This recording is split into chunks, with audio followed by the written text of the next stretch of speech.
Colour की चड्डी पहनी? ई का पूछता रे?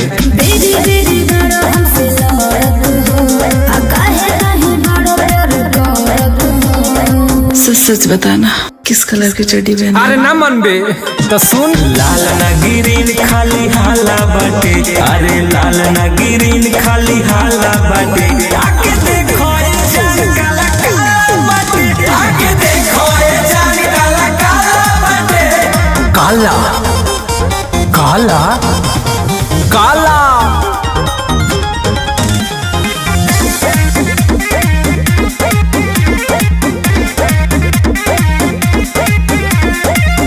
संस्कार मन में विचार अभी से अपन आदत सुधार। काला काला काला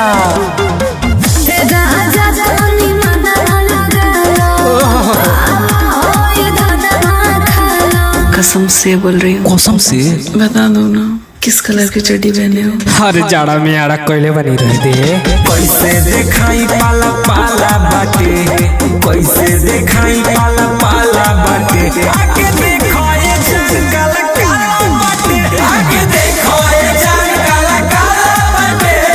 काला काला काला काला काला काला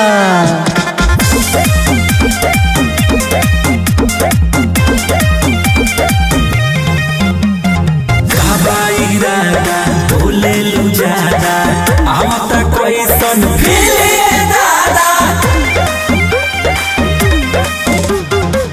भेड़िया के चाल करो, देख के नहावल करो। लगता है आपको सर्दी लग गई है। भाग भाग भाग। बता दो ना किस कलर की चड्डी पहने हो? कैसे बताई ढीला ढाला बाटे, अरे कैसे बताई ढीला ढाला बाटे। आके देखो ये जान काला काला बाटे, आके देखो ये जान काला काला बाटे।